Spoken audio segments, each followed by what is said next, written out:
आए दिन बच्चियां हो रही गुमशुदा, पुलिस नहीं लगा पा रही कोई सुराग। थाना हरपालपुर की लापरवाही के चलते शिकायतकर्ता ने की सीएम हेल्पलाइन शिकायत दर्ज। पुलिस दे रही शिकायतकर्ता को झूठे केस में फंसाने की धमकी। शिकायतकर्ता ये मध्य प्रदेश है, जहां के प्रदेश के मुखिया शिवराज सिंह चौहान प्रदेश में लॉ एंड ऑर्डर की बात करते हैं, लेकिन छतरपुर जिले के हरपालपुर थाने में लॉ एंड ऑर्डर की खुलेआम धज्जियां उड़ाई जा रही हैं। जहां पर एक ही परिवार ने बताया कि उनकी 3 बच्चियों के अपहरण हो चुका है, जिसमें एक लड़की वापस मिली, जिसमें भी पुलिस ने जबरन समझौता करा दिया है। और आज 3 महीने से ज्यादा हो जाने के बाद भी 2 बच्चियों के पता नहीं। पुलिस पर आरोप लगाते बताया, पुलिस पैसे लेकर मामले को दबाए रखा। उनके पास बहुत ऐसे ऑडियो वीडियो हैं जिनसे हरपालपुर पुलिस का असली चेहरा देखने को मिल जाएगा। आखिर क्या वजह है जो इस तरह की घटना होने बाद भी पुलिस कोई कार्यवाही नहीं कर रही है?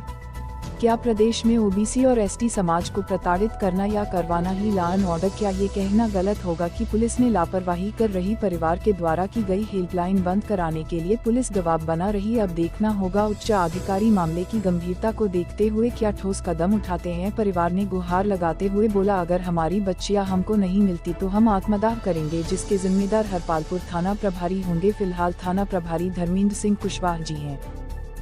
मैं भवानी दीन श्रीवास ग्राम बोदी से बोल रहा हूँ। मेरी बच्ची सुधा श्रीवास की शादी जीवन श्रीवास हटवा निवासी से हुई थी। तो जिस दिन से बच्ची वहाँ गई उसी दिन से उन लोगों ने उसको परेशान करना शुरू कर दिया है।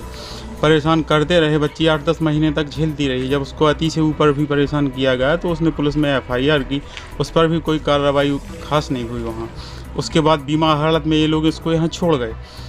हमने उसका इलाज भी करवाया। इलाज करवाने के बाद फिर उनसे कहा कि अब बच्ची की हालत कैसी है, कहा है आप लोग आएँ और देख जाएं।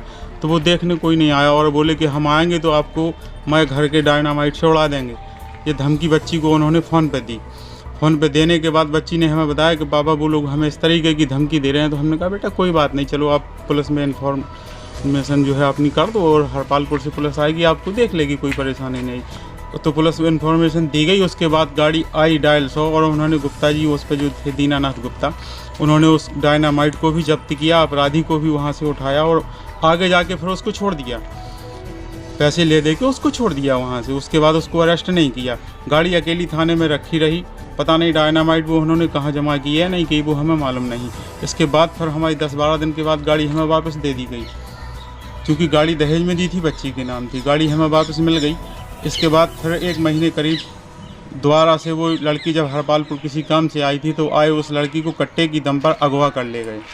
उसमें 3 लोग थे कि जीवन था, उस जीवन का भाई सतीश और उसके पिताजी थे। तीनों लोगों ने बच्ची को अपहरण करके ले गए और ले जाने के बाद वहाँ घर पर रखा, उसको फिर मारा पीटा। मारने पीटने के बाद फिर उस पर कभी फ़ोन पे कोई बात नहीं हो पाई। तो हम लोगों ने फिर से पुलिस में FIR दर्ज कराई कि हमारी बच्ची का कोई पता नहीं हमको कि कहाँ चली गई है।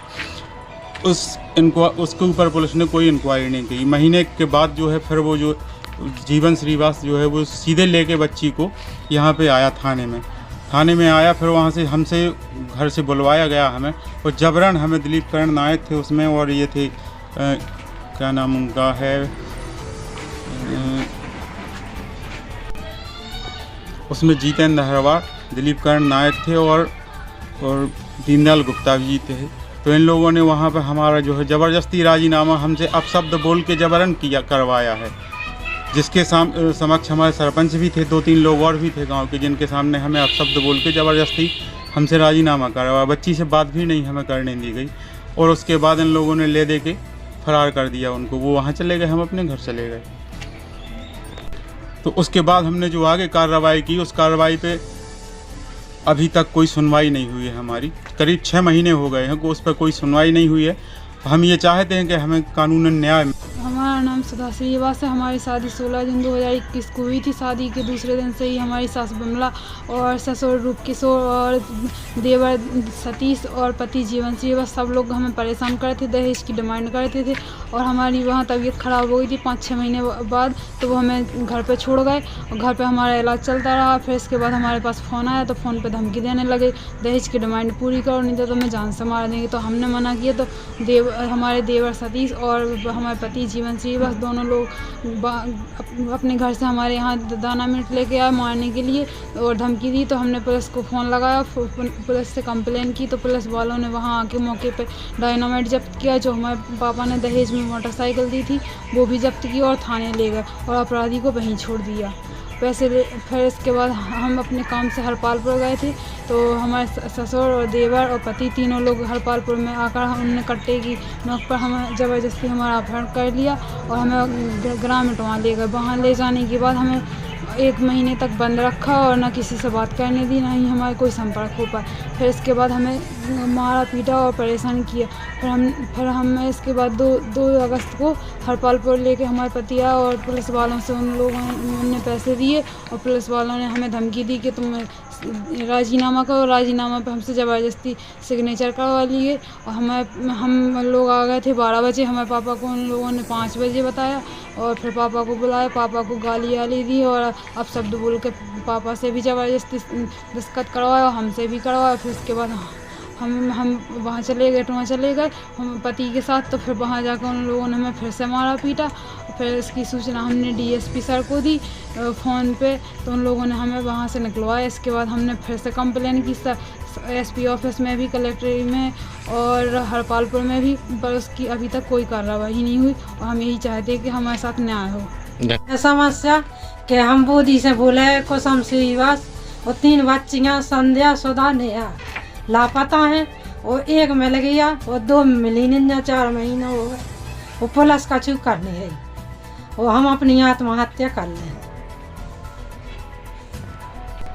ये के जिम्मेदार पुलिस है, थानेदार। कहाँ का थानेदार? हरपालपुर। क्या नाम है? नाम पता है आपको? कौन कौन पुलिस वालों के ऊपर आप आरोप कर रही हैं? पुलिस वालों को नाम काऊ नारक जी, गुप्ता जी और थाना प्रभारी जी। अभी आप क्या चाहती हैं? अब हम अपनी आत्महत्या कर लें, गाँव में दिखावे जोग नहीं बचे।